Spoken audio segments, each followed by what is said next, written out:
Billu. I don't think we're going anywhere too soon, but that's just, it's always good to have options and good to be able to take that pressure off when needed.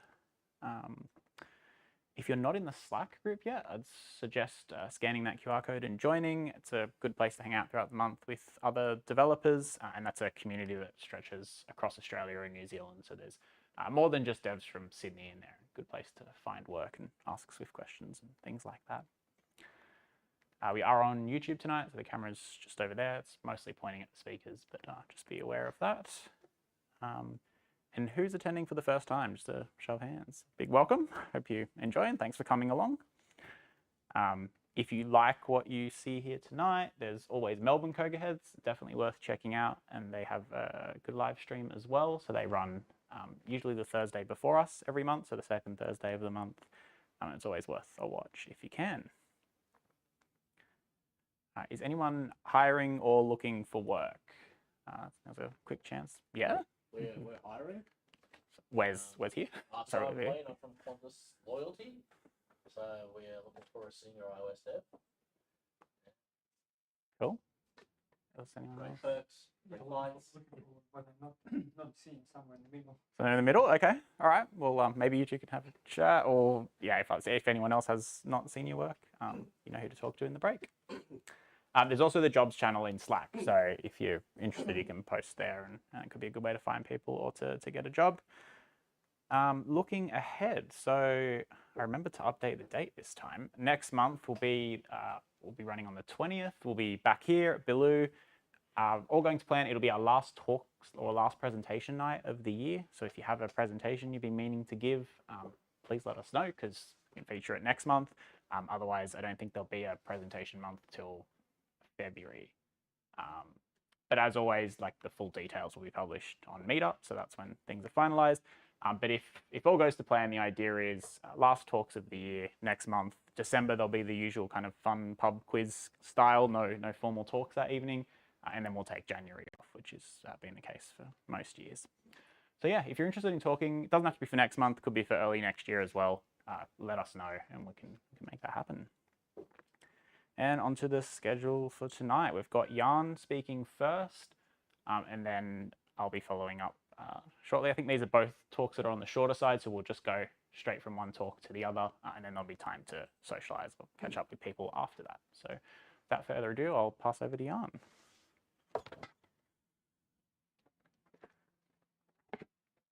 Thank you. Thank you.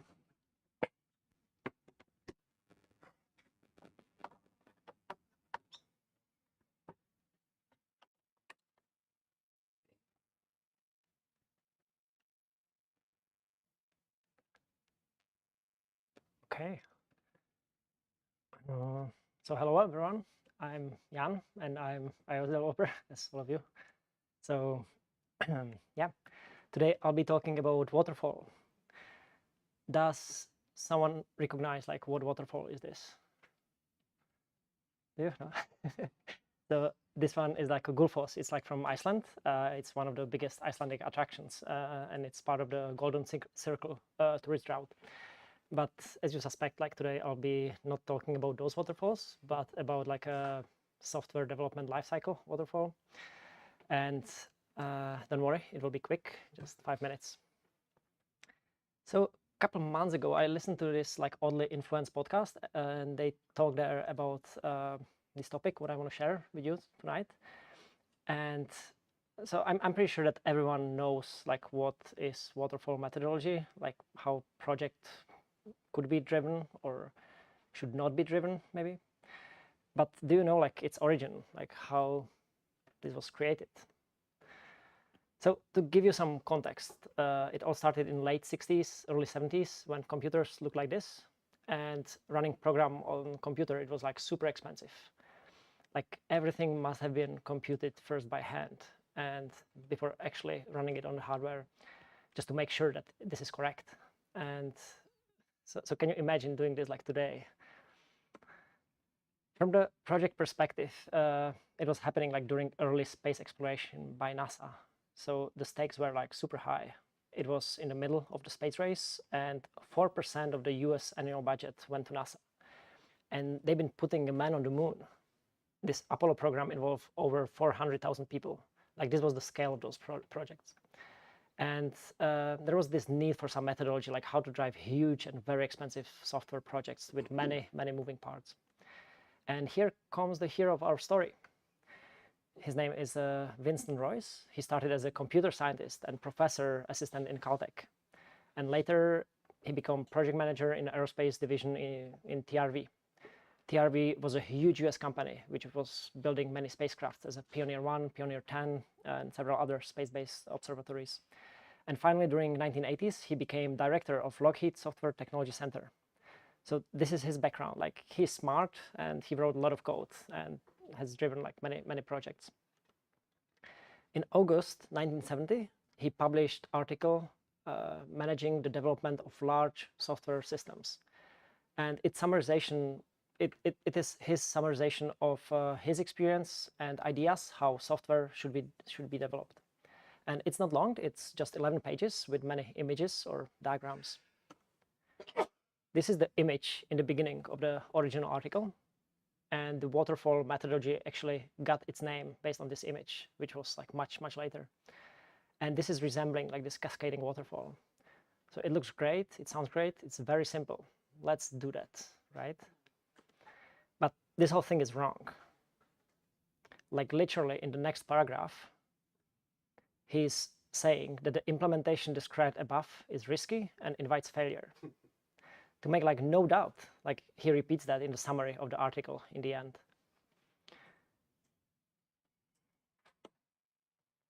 In the rest of the paper, he's describing like number of challenges and design flaws and how it should be dealt with and how those should be fixed. And it all resembles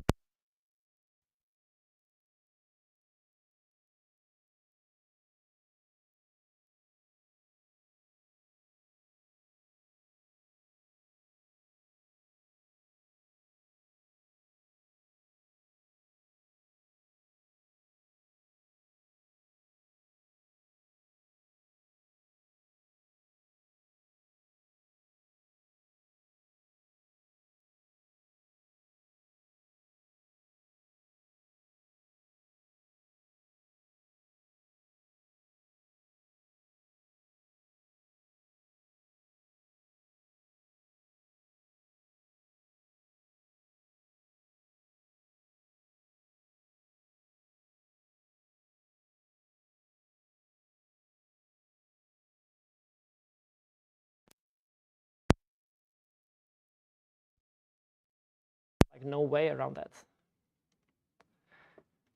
This is the shortcut. It means like read the documentation, not just images. It is.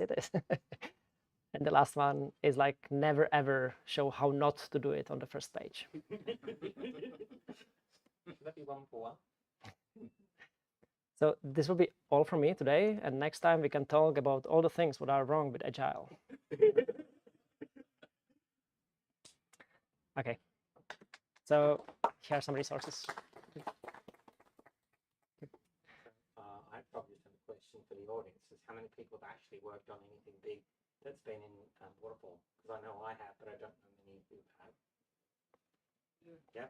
And I guess that only gives a very small sample size, but I've definitely seen things with complex problems that work better with some aspects of Waterfall than Agile completely fails at, where the quickly do something without actually analyzing the underlying complex problem wastes vast amount of time rewriting stuff because nobody actually worked out what the basic requirements were up front. So just saying it's archaic, whatever, does throw away that there are some very good bits that come out of Waterfall.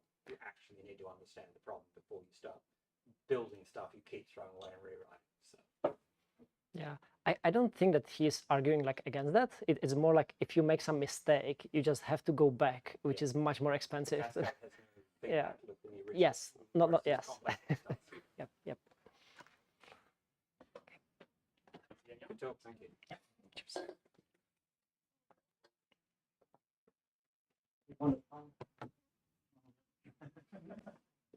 Thanks. I know how.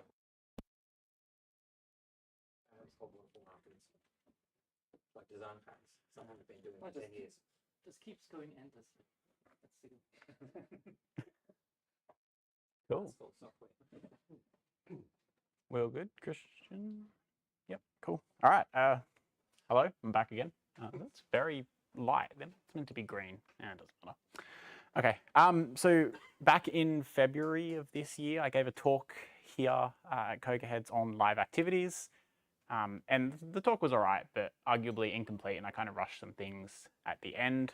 And then I ended up giving a more polished version last month at the DevWorld conference. And so I wanted to come back here and do the talk that justice it deserved and just kind of finish off the end of that live activities talk. I kind of left on the point of talking about using broadcast push notification, which is just a way to better update live activities when you're sending updates to a lot of people. So yeah, that's how we're here tonight. It is a lightning talk. It'll be done in 15 minutes. So I apologize if you have seen either the first talk or the one at DevWorld, but I'll try and keep it quick and interesting. And to start with, I will give a summary of the talk from February, just because I think if I launch straight into what I want to talk about, there'd be no context for people who didn't hear that. So live activities, what are they? Well, they're a bit of UI designed to show important information. They live outside of your app, and they offer sort of glanceable UI that's like an extension of your app. And they're a little bit like widgets, but not quite behind the scenes. But you can think of them a little bit like them. But importantly, and unlike widgets, they go away when they're not needed. So they are very like contextual to what's happening right here and now. And they've been a feature of iOS for a few years now, seemingly first introduced as a way to make use of the space around the dynamic island, which on a modern iPhone is the like sort of sensor array at the top of the phone. And they managed to use this space pretty well, in a pretty fun, creative way. And so over the course of that talk, I use the example of this app, which is an app for viewing live NRL scores for keeping up with like a footy game. So this, it's a good example because the score's constantly ticking over, something's always happening, and it is something that you want to follow in real time as it's happening. And so I spoke a lot about the UI and where the live activity appears on device. And the first time that someone sees a live activity will probably be on the lock screen of their phone. And then they'll unlock it and they'll see it on either side of the dynamic island, or maybe just on one side if another app is also presenting a live activity. Live activities can appear on your Apple Watch, and by default, they just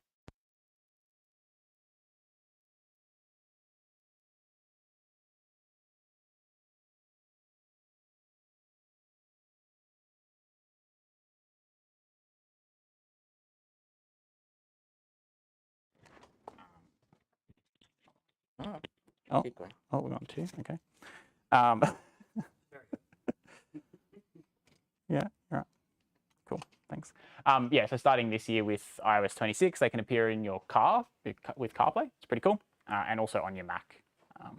And they just mirror the live activities that are on your phone. So as you can see, they're everywhere. But how do they work? Well, they're built on top of a few existing frameworks and some new frameworks. So there's Swift UI for the user interface, and I'm going to assume pretty much everyone's familiar with at least basic Swift UI views. Then there's ActivityKit, which is specific for handling the lifecycle of a live activity. And there's also a bit of WidgetKit in there, but I'm not going to talk about much WidgetKit stuff today. And the first thing you need to do to create a live activity is to define a data structure. And it should contain everything needed to render the UI of the live activity. And you can see here it's split into 2 structs. And this is the case for every live activity you define in your app. But there's data that won't change, which sits inside this activities attribute struct.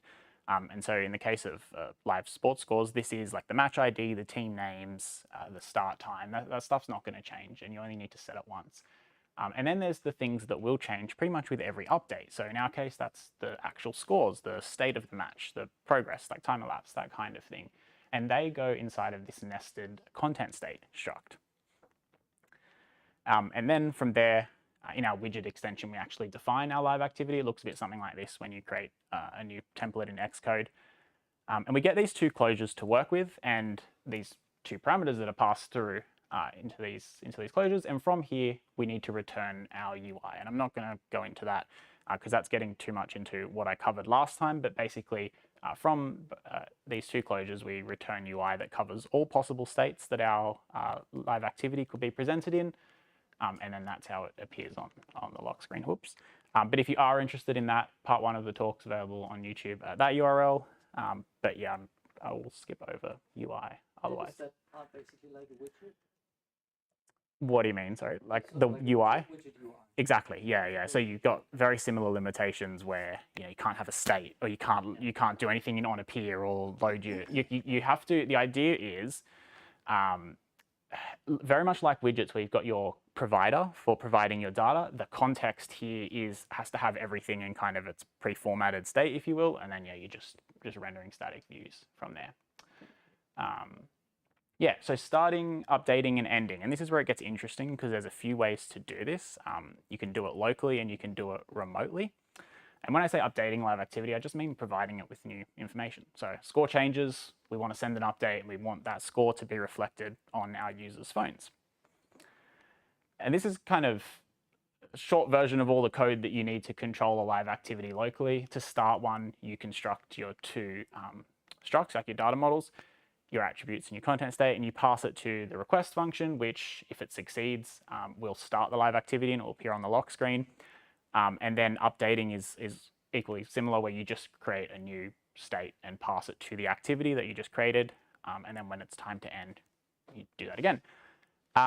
Again, more details in the other talk, but you probably noticed that's all Swift code. And to run it, our app either has to be open or have background time, which can be a problem when we don't know when the scores are going to change to start with.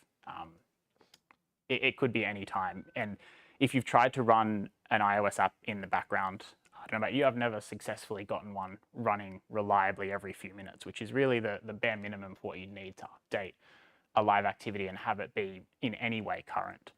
Of course, you can do whatever you like when the app is open, but if someone's got a live activity for a sports game, they probably don't want to have to open the app to refresh the activity. And so that's where the remote update method comes into it, and it's way more suited for our app because we need those frequent updates. And this is built off the back of the push notification system. And so I'll kind of call these ActivityKit push notifications, but they're essentially push notifications with a slightly different format. And the advantage to using this existing system that's on iOS is that we can push data to the live activity. We don't need the app to poll in the background. Even widgets, they'll poll in the background every X minutes or whatever it might be.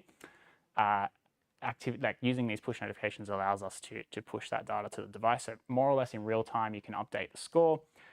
This system's already built into iOS. It has throttling and stuff that it needs. It already exists, and the updates are small. So like notifications and live activity updates have size limits as well. So as a developer, it's kind of hard to abuse the system. It works pretty well. Of course, it's a very fast existing system. And if your infrastructure is already sending push notifications for your app, it's not going to require too much tweaking to support live activities, which is another cool thing. And it works all based on the back of tokens. So again, if you've worked with push, you'll be familiar with a device token. But our app has to capture a token to start a live activity, and it also has to capture a separate token to update a live activity. And to do that, we send an update to the device from our server, or more specifically, we send an update from our server to Apple's push service. The request looks something like this, with all the content that we need to power the live activity, so that mainly being the content state. And then in turn, Apple's push notification service will forward that onto the device. Now, in the payload, the push token forms part of the URL here, which indicates what device or what customer's device we're communicating with. And then in the body of the request, we just send some JSON that maps to the content state and the attributes that we defined in our app earlier. And then the widgets extension or the live activities part of that will handle kind of decoding that automatically. It's pretty cool. Okay, so this is cool, and that's most of what I covered in the first talk. But now on to something that's pretty interesting. We've arrived at the problem, and that is, I've mentioned that ActivityKit notifications are based on the push notification system, and it's very much designed for an app like, say, Instagram, where someone likes your photo and you get an individualized push notification that says, so-and-so liked your photo. Hopefully that notification is not going to anyone else, but it's a very one-to-one delivery mechanism, if you think about it like that. It's not really designed for sending the same update to 100,000 people, even using regular push notifications. And that is exactly what's happening when we're following live sports. I don't need a different update to you just because we're getting the same content. And of course you can do this with APNS, you can make it work. You just end up repeating the requests a lot. It looks a little bit something like this if we're going to model it with a really simple visual. But it is very much one-to-one. So if we have 100,000 devices opted into our live activities under the existing system one I've already spoken about, our server needs to generate 100,000 unique requests to Apple's push service. And from there, Apple's push service will forward what is essentially the same data onto all of these devices, but they are treated individually. And it's not an incredible challenge or anything. It's possible, and there's libraries that take care of this for us, but it is still a little bit complicated. And wouldn't it be nice if we could avoid it? The problem comes about because there are just so many tokens to manage. So every device has the start token for each live activity, and then each live activity that is started has a unique token, and that's each live activity like per user. So if you have 100,000 people, 100,000 tokens, it's a lot. Yeah, it's just, I think I already covered that, but yeah, there's just a lot of updates here. So that's where broadcast push notifications come into it. And I think broadcast push notifications are really cool because they allow us to update the same live activity for multiple users simultaneously with a single request. And that's the key. And behind the scenes, the way that this works is that a user subscribes to what's called a push channel. And then our server needs to send one update to that push channel through APNS. And then Apple behind the scenes is responsible for forwarding those requests onto all of the target devices. And Apple again worries about, which devices are subscribed to which channels. We don't have to manage that as we would using the old method, where it's all quite manual, and we need to kind of keep track of that data for all of the target devices. Now, interestingly, despite the name, broadcast push notifications are only available for live activity updates at the moment. Could change in the future, I don't know. But I think it'd be cool if it did. And so this is perfect for our app because, like I said already, we're sending the same content to all of our users. We don't want to have to duplicate that. So behind the scenes, we need to construct channels. And Apple have a channel management endpoint, which you get some keys and tokens and stuff too, and you can communicate with, and you can create channels. So in our case, in every app's case, you can have up to 10,000 channels active at a time. In our case, we would create one for each match of the season. And then it's safe to delete a channel and free up a spot once the match is finished and we know we're not going to send any more updates. And yeah, you can use broadcast push notifications to update and end live activities, but you can't use them to start one. There are other ways to start live activities, starting with how to do it locally. So this code looks very similar to what I showed before about starting a live activity in your app. The only thing we've changed is we've set the push type to channel, and we pass it the channel ID, which would be known ahead of time. And that just means that that live activity will listen to updates or any updates that are sent to that push channel. And assuming we're sending it correctly from our server, this is really all you need to do on the front end side to get the live activity started. Starting in iOS 26, this is really cool.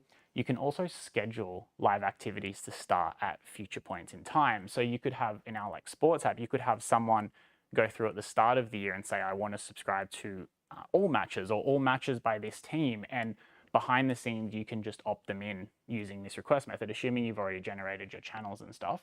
And it's just kind of all done in one hit, really nice, doesn't even need the server. Whereas the alternative to that, before being able to do something like this, would be capturing that device token to start the live activity and then kind of keeping track of what matches someone wants to follow on your server, or someone's device wants to follow on your server, and sending those start requests at the right time, like just before each match. So this is a pretty simple way to manage live activities for an app like the one we're building. But of course, you can still start your live activity from the server and have updates go through on the channel. If you want to do it that way, you'll still need to capture the device token.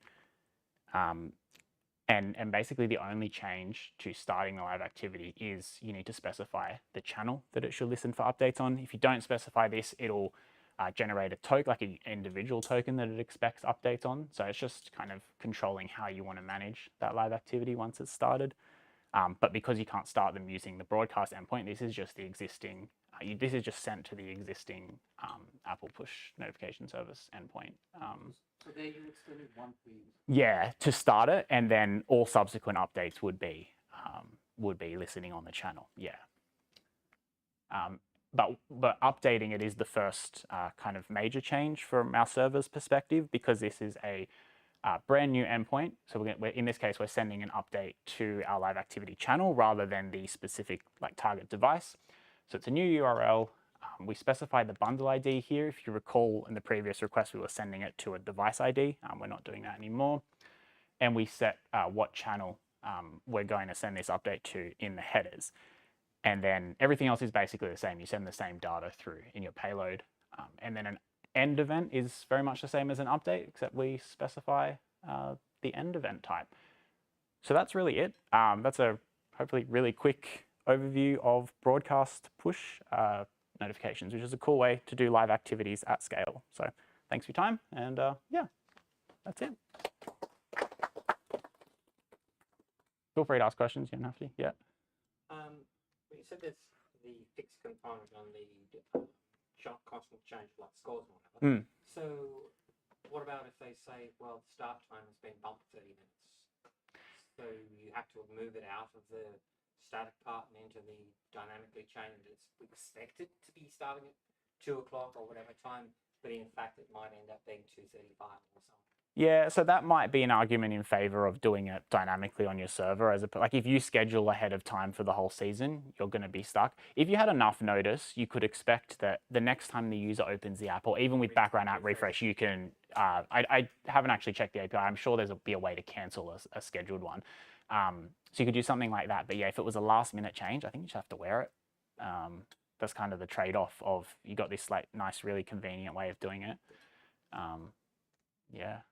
And otherwise you just start it early and yeah, otherwise you start it early and you just leave it running, and maybe you don't put the start time as a fixed time. I know for rugby league, nothing, or the NRL specifically, hardly anything starts late. Like it's pretty on time. The AFL too. I think soccer is very different overseas.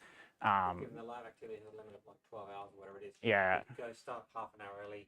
If it happens to be half an hour late, you're still within the live activity span anyway. That's exactly right. And so the actual logic, because this is an app that I run just on my phone, it's not my apps or anything, but the actual logic I have is 30 minutes before start the live activity, and then I think it's 30 minutes after it first goes into the full-time state. That's when I'll kick it off the lock screen automatically. And so that's a 3-hour window most of the time. But if the match happens to not finish for another 3 hours, like it'll just kind of keep going. So the start time is not when it starts appearing on everyone's device. You do that manually via an update. No, it is. Sorry, the start time is. Sorry. Yeah, the live activity starts. But it will start popping up on everyone's device. Yeah, so it's up to you. I mean, you could just have it a second before kickoff. You start it on the device. Personally, I like to see that the match is starting soon, but that's app specific. You couldn't have the live activity to show start in 27 minutes or whatever. Yeah. So people go, or make coffee or make the popcorn or whatever. Where was it?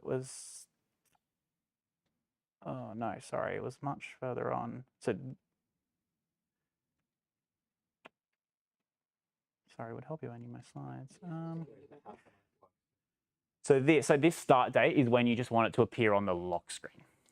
You could have in my data model, I've got, this is the actual start time of the app, and depending on the data you had, back to Neil's question, whether that's considered a constant or something that might change. And if your sport it changes a lot, you'd probably put it in your content state, and then you just send the latest start time when you can. Yeah. And sports have heaps of, I don't know, there's probably some data sets that have an expected finish time and it's constantly updating. Like you could do all of that kind of thing as well. It's like when a YouTube stream starts and the first hour is just... Yeah. Not us, I hope you're talking about. No. Can you go back a screen or two? There was something I saw on one screen that went, do you want questions now? Before, no, probably the next one, yeah. Oh, sorry. No. This one? Forward one. Well, I was curious how, somewhere there you're tying the channel the devices have to be, but I'm guessing that subscription file on their side saying, I want to listen to this, is how it's timed which ones I'm supplying to the channel. Who's listening to the channel when you do the one message to the channel? That's coming from the user side saying, this is the channel I actually want to listen to. That's exactly right. So the user opts himself into the channel, because like previously without channels, you just kind of would have something, you would be keeping track of something in a database somewhere saying user 123 wants to device token instead. Yeah, and then obviously you're responsible for they want to cancel their subscription to that game or they delete it, so you have to delete that from your database. Like, it's all manageable. Like, this is solved problems, but it's nice not to have to worry about it. Saying I'm interested in this channel, then Apple is managing who it sends the message on the one message to the channel. Exactly right. Yeah. So once you've created the channel and once your live activity started, that's basically all in Apple's hands. Like, you send the updates, but that piece between the update being received by Apple and arriving on device, you have no control. Apple's pretty clear in their docs that even if like a channel exists, whether there's 0 subscribers or an infinite number of subscribers, they will keep it around so that someone can subscribe at any time. The channel's not going away.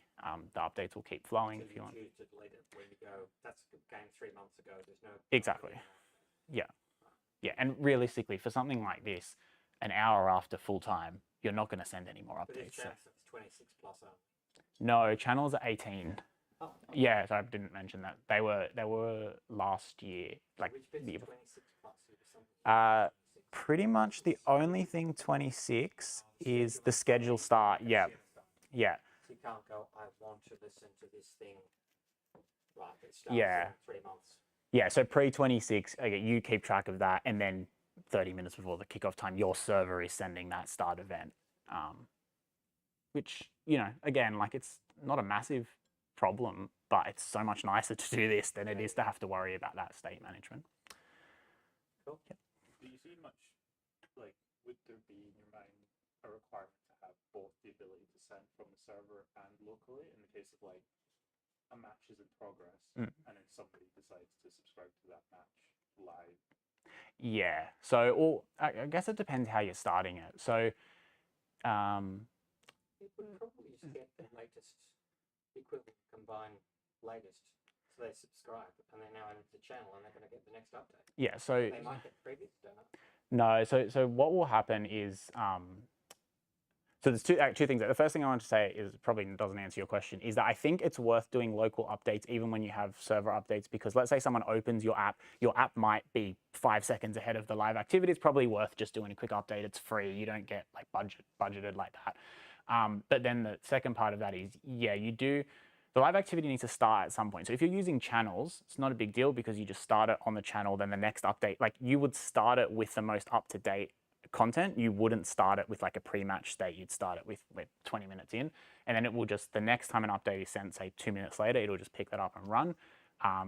If you're relying on, like, the problem is, yeah, if you're only starting your live activities with a server request, so if you're doing this one, you're going to miss some people who come in late, because this might run 30 minutes before a game, and anyone who subscribes after would miss that. So that's when you'd start it locally.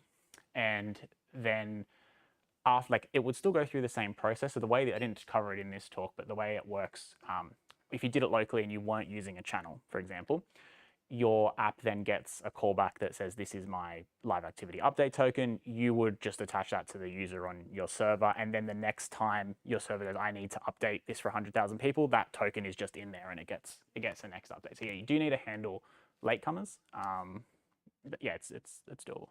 So you can start it locally and then the updates come. Yes, absolutely. You can mix and match. You could start it remotely and update it locally. You can do a whole bunch of things. There's the only thing to watch out for there is, so this, when you're starting locally, you do need to decide how the updates are going to come in, because you can opt to, I forget what the enum case is. It might be nil, or it might be like none or empty or something.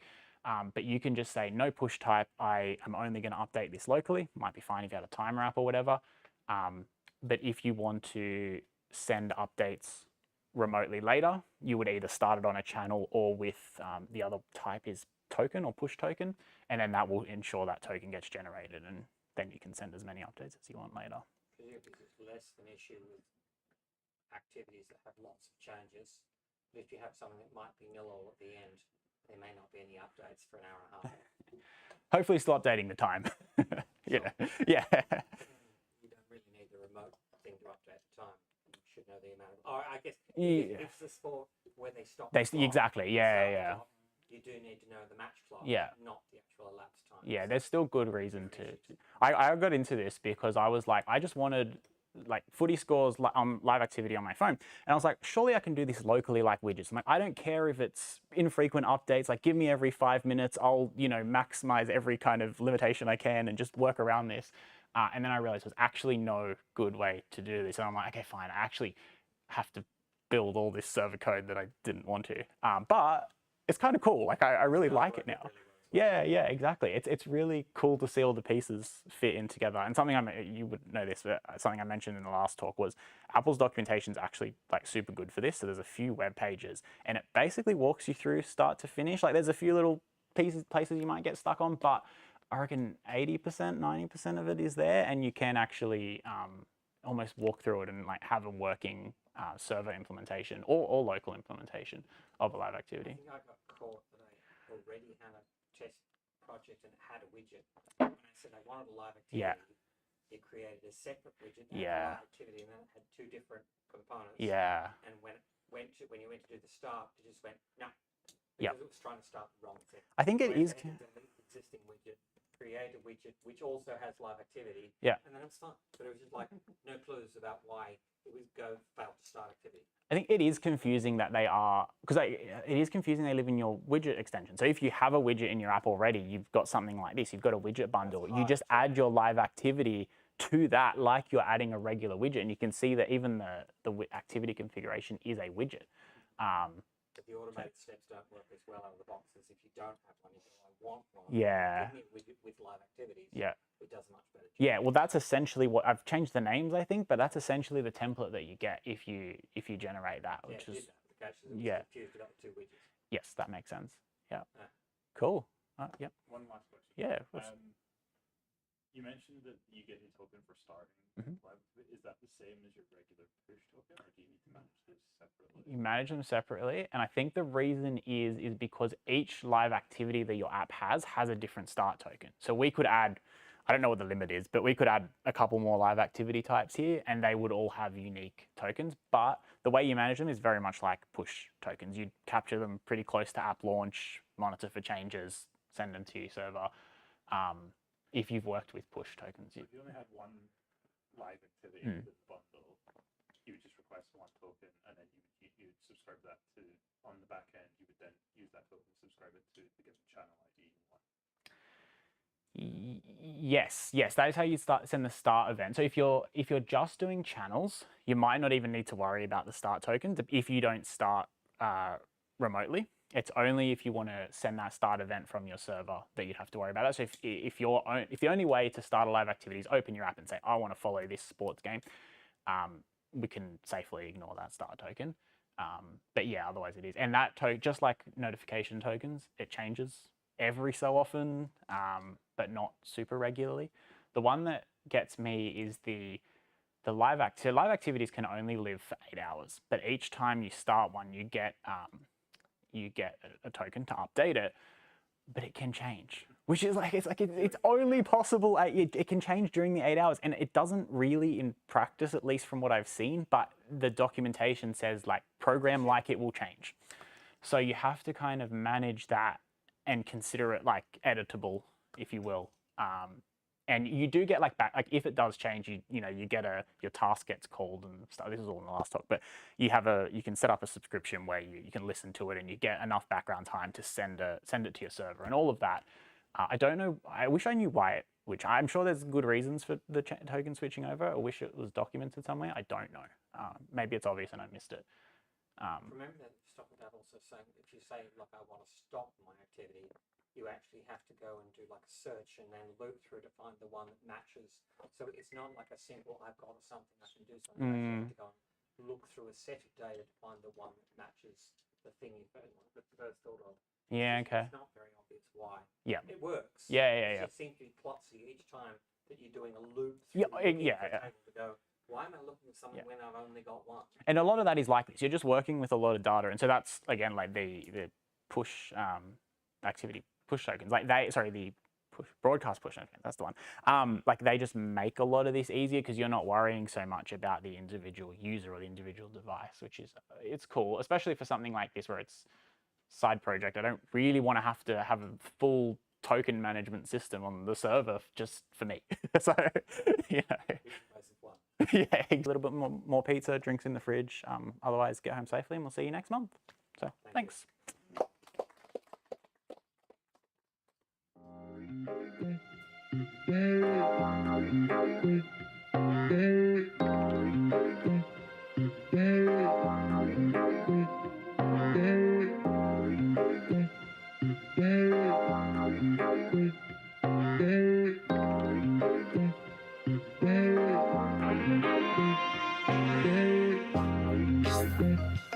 Yeah.